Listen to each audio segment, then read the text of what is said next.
Tarde, tudo bem? Espero que vocês todos estejam bem também. Hoje vamos fazer o primeiro encontro sobre políticas públicas de inclusão, né. Então, vamos começar explicando a vocês, essa semana eu conversei com Viviane e ela então autorizou que nós pudéssemos fazer essa aula virtual. E aí eu queria começar dizendo para vocês, eh, sobre a seguinte situação: nós vamos nos encontrar aqui no fórum e durante 9 encontros nós vamos estar fazendo atividades. Eu vou postar essas atividades aqui no material do aluno e vocês vão responder lá no fórum de dúvidas, ok? Então vamos lá. Bom, desde 1998, a gente vem discutindo sobre a educação inclusiva, né. É claro e evidente que os lugares onde nós, nos reunimos, eu diria assim, para pensar sobre a inclusão, é exatamente no ambiente das universidades, no ambiente onde, a gente repensa a questão curricular, né. Em eventos científicos, ou seja, pessoas que estão pesquisando sobre a inclusão, não é, e também no contexto da política. Então, todos esses cenários, as pessoas se voltam para discutir sobre políticas públicas de inclusão. Contudo, existe por trás de tudo isso uma reivindicação, uma fala, um clamor da sociedade, e aí a gente vai dizer que é de uma minoria, né, que fazem esse movimento em favor da pessoa com deficiência. Eu costumo dizer que para a gente entender, por exemplo, um cadeirante, se você não for empático, se você não estiver, predisposto a entender o que é um cadeirante, quais são as limitações que um cadeirante, eh, tem na sua locomoção, na sua acessibilidade, você não sendo empático, você não percebe. Então você não se preocupa, por exemplo, com uma coisa muito simples, que são as calçadas. Simples para nós, que ao ver um buraco, ao ver um desnível, a gente recua, a gente tem como fazer. Mas e uma pessoa com uma deficiência visual? Como é que essa pessoa processa? Então, se nós não estivermos, empáticos para atender, para entender essa demanda, desse outro com necessidades especiais, a gente não se apropria dessa reivindicação. Então, às vezes, o grupo, por se tratar de pequenos grupos, as reivindicações passam a se movimentar de maneira mais lenta. Você veja bem, desde 98 nós estamos falando dessa inclusão, e parece que a gente ainda tem que ficar pedindo, o ônibus com acessibilidade, um meio de transporte qualquer com acessibilidade, uma entrada de uma escola com acessibilidade, uma entrada do próprio hospital com acessibilidade. Isso tudo é muito recente no cenário, né, depois da legislação em que obriga os estabelecimentos de ensino, por exemplo, a terem rampas, pra oportunizar a locomoção das pessoas, isso é muito recente. Então a gente vem discutindo dentro desse cenário, né, essa política educacional, esse currículo também que a gente precisa estar colocando essa disciplina que vocês estão fazendo agora, que é o repensar, que é o entender, que é o compreender as ações da escola dentro de uma política de inclusão, né. Se nós na universidade não nos preocuparmos com isso também, como é que a gente vai colocar o nosso aluno, que são vocês, para pensarem na inclusão, se a gente passa batido por esse tema? Então não dá para a gente, ficar fora dessa discussão, né. E aí, todas essas reivindicações, elas passam, por um viés, dos meios de comunicação. Então, muitas vezes, nós conseguimos, acessar o público macro, na medida em que a gente reverbera essas notícias, reverbera essas necessidades para além, né, eh, daquele núcleo, onde o portador de necessidades especiais estaria inserido. E tudo isso aí, a gente não pode esquecer que existem 3 pilares aí, que é a formação de professores.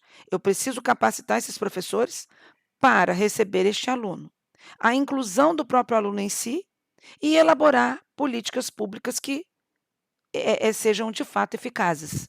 Então, incluir um indivíduo dentro da escola, incluir um indivíduo dentro de uma universidade, do trabalho, envolve também essa preparação. Se nós estamos falando de escola, a preparação dos professores. Como é lidar com uma escola, né, numa turma de 30, 40 alunos, que tenhamos um aluno com síndrome de Down, um aluno autista e um aluno, com déficit de atenção. Esse professor foi preparado para estar em contato com esse aluno? Então, as políticas públicas de inclusão precisam estar, embasadas e direcionadas para a formação de professores, para a inclusão desse aluno de fato. E gerando o quê? Criando o quê? Criando legislações que possam, obrigar as pessoas a, de fato, estarem incluindo, essas pessoas com necessidades especiais. Bom, no próximo slide aí nós estamos vendo as questões relevantes a respeito da inclusão, né. Primeiro é que a gente precisa constatar que dificuldade é essa que essa pessoa tem. Na universidade, por exemplo, nós temos alunos com alguma dificuldade de aprendizagem, nós temos alunos com deficiência visual, mas se o aluno não de fato não falar qual é a sua necessidade, nós não podemos fazer muito, por quê? Porque se torna um adulto. Então, muitas vezes o adulto, ele pode ficar melindrado, né, quando a gente perguntar qualquer coisa para ele. Então é o adulto que tem que falar, ele tem que se pronunciar que ele necessita de algum tipo de acompanhamento, de algum tipo de recurso. Mas com as crianças, nós precisamos constatar essa dificuldade e a gente faz os encaminhamentos, né, onde as famílias levam essas pessoas para fazerem algumas avaliações. Na educação infantil, por exemplo, faz parte do rol de documentos que os pais precisam trazer, o exame de audiometria, por exemplo. O que que é o exame de audiometria? É para eu saber o volume que essa criança escuta. Ele escuta baixo, ele escuta alto, eu preciso falar um pouco mais alto? Agora nós temos até um outro exame ligado à fonoaudiologia, que é o exame de processamento auditivo. O que que é esse exame? É um exame que vai dizer como é que você processa o que você está escutando. Tem um experimento que os fonoaudiólogos fazem, com um sino, eles vendam os olhos do sujeito e a pessoa, o profissional, sacode aquele sino em vários lugares em torno, né, da cabeça da criança ou da cabeça do adulto. E aí ele pede assim: "Quando você estiver escutando o sino na sua frente, erga a sua mão para frente. Se estiver em cima da sua cabeça, para cima, para trás, para um lado e para o outro. Você vai identificar para mim de onde está vindo esse som". E esse é um experimento muito simples, porque às vezes ele toca o sino aqui em cima e a pessoa aponta para frente. Aí você vai dizer assim: "Ué, essa pessoa tem um problema?". Não, é a forma como ela está processando o que ela está ouvindo. Então, primeiro a gente tem que levar, eh, de uma forma relevante, eh, o exame, a forma como isso chega para a gente, esse laudo, né, o exame não, o laudo, como isso chega para a gente, que é a constatação realmente que a dificuldade dessa pessoa tem. Então, a gente precisa, fazer esse acompanhamento e não somente, encaminhar e aguardar. O professor, fonoaudiólogo, psicólogo, médico, nutricionista, fisioterapeuta, todas essas pessoas fazem parte de uma equipe multidisciplinar que vai fazer a avaliação dessa pessoa, né. E aí é que mora, eu acho que a grande relevância do problema. O atendimento a essas pessoas. Muitas pessoas, elas não recebem os atendimentos adequadamente, em função de não estarem, com um plano de saúde, que não terem uma condição de ter que levar a criança para esses espaços, ou até mesmo em algumas em regiões do Brasil, não ter mesmo um espaço adequado para atendimento dessas ações que a gente precisa fazer com esses indivíduos. Então, a questão da inclusão, ela vai muito além da sala de aula. Ela vai também na questão das políticas públicas. Por exemplo, nós temos aí algumas dificuldades com relação às pessoas quando elas têm que, aprender o braille, por exemplo. São poucas pessoas que são cegas. Então, na verdade, que investimento é esse que nós vamos fazer para um número menor de pessoas? Então, são esses questionamentos que eles não podem acontecer. Não importa se tem uma pessoa que com deficiência visual, que é cega na sua escola, o que importa é que você tem que incluí-la e para incluí-la você precisa ter os recursos necessários. Só que a gente sabe que isso tudo é caro, isso tudo envolve capacitação de professores, isso tudo não é tão simples. Por isso é que, de novo, as políticas públicas de inclusão, elas precisam ser mais acessíveis para todos. Não é para a própria pessoa, é para quem vai lidar com essa pessoa, é com a instituição que vai trabalhar com essa pessoa. Então, as questões relevantes é que a própria inclusão em si, ela é relevante. Ela é muito relevante, porque ela envolve vários aspectos e a gente precisa entender quais são esses aspectos. Às vezes, numa escola, particular, por exemplo, tem uma certa resistência de comprar um equipamento que, sei lá, em 50 anos da existência da escola, só apareceu uma criança com deficiência visual, por exemplo. Então ela vai comprar esse equipamento por quê? Um equipamento caro que não vai dar retorno para ela. Então, o que seria essa política de inclusão? É oportunizar a este indivíduo ter este equipamento, mesmo que seja por um empréstimo, mesmo que seja por uma doação, mas ter esse equipamento para esse indivíduo. Porque ele é diferente e ele precisa desse suporte, porque senão a gente vai marginalizar essas pessoas, como já foi feito no passado. Então, são questões que a gente precisa estar conversando, dialogando, para a gente poder tentar resolver da melhor maneira possível. E aí a gente entra no impasse, inclusão versus exclusão.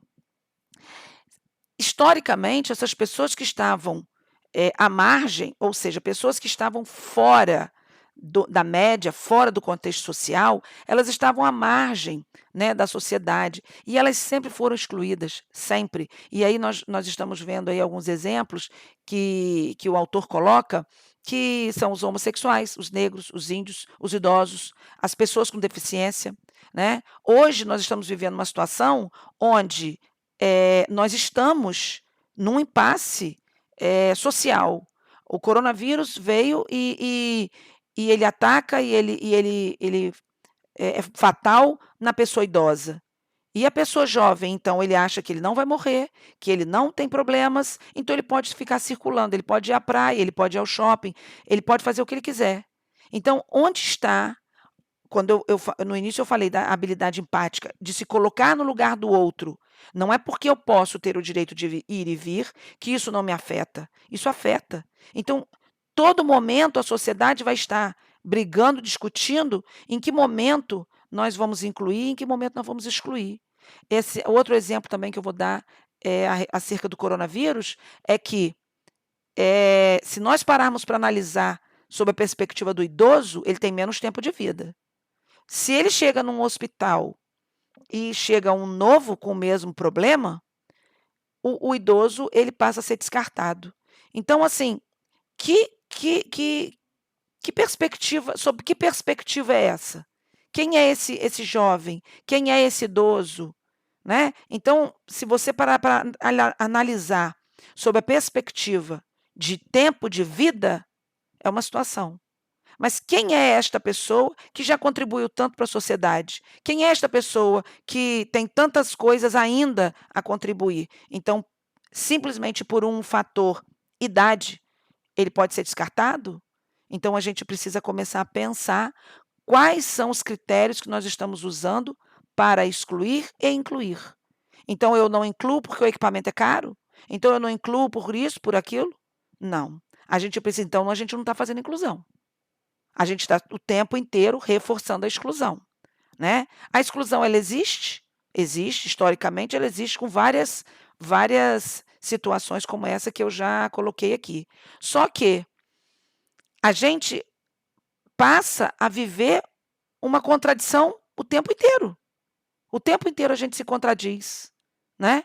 Então eu vou incluir por essa razão, mas eu vou excluir por aquela outra?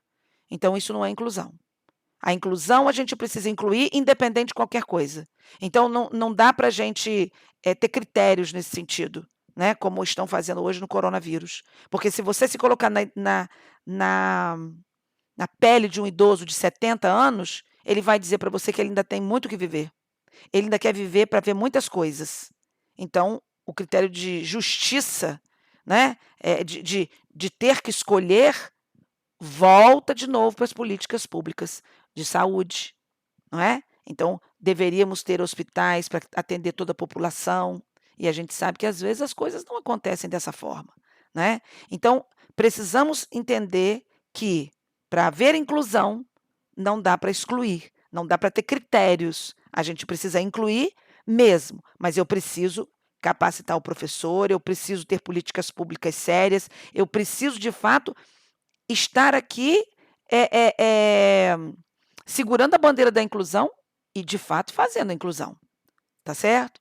Bom, e quais são esses fatores da exclusão?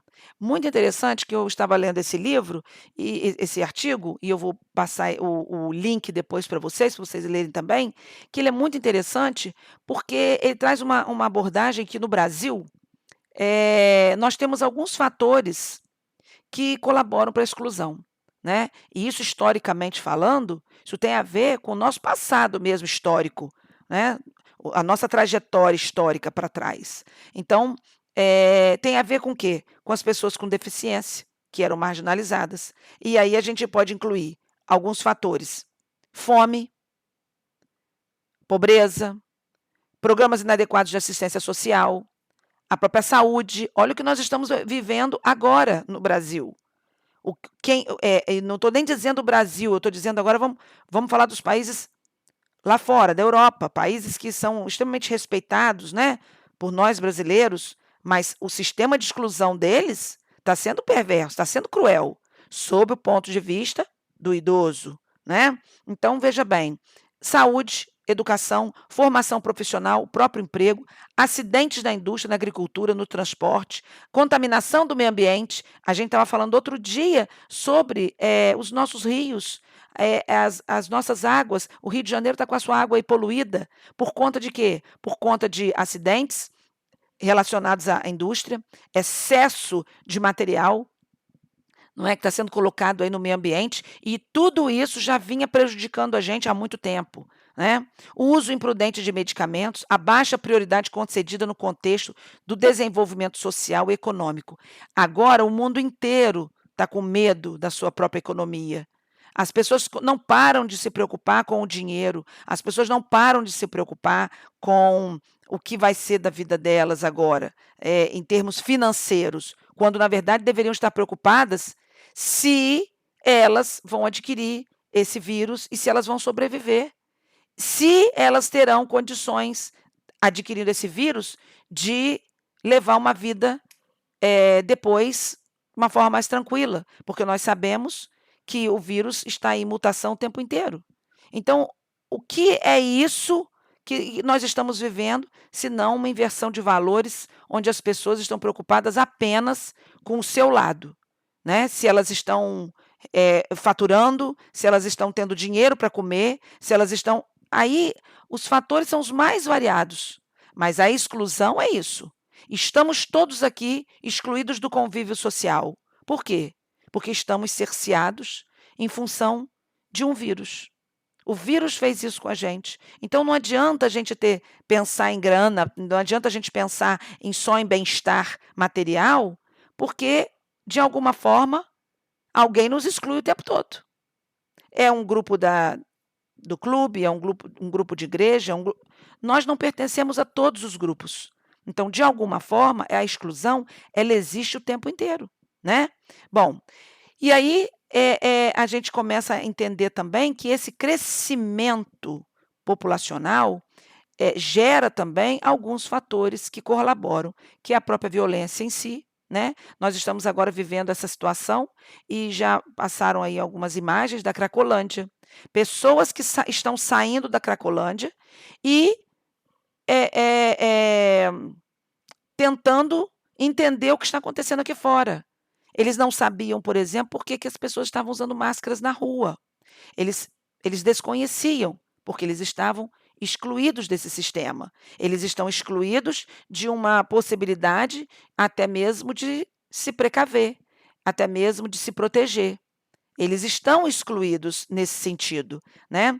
Essa violência urbana vai ainda gerar, e aí nós vamos, rezar para que isso de fato, não ocorra, mas poderá acontecer, fatores como, por exemplo, saques em supermercado, pessoas que vão sair das suas residências para comprarem os alimentos e eles poderão sofrer uma certa violência com as pessoas que não têm dinheiro, porque a fome, ela faz com que as pessoas, eh eh, cometam, algumas ações que na sua normalidade não cometeriam, não é. Então, nós temos o tempo inteiro fatores que estão nos contagiando para essa exclusão, tá certo?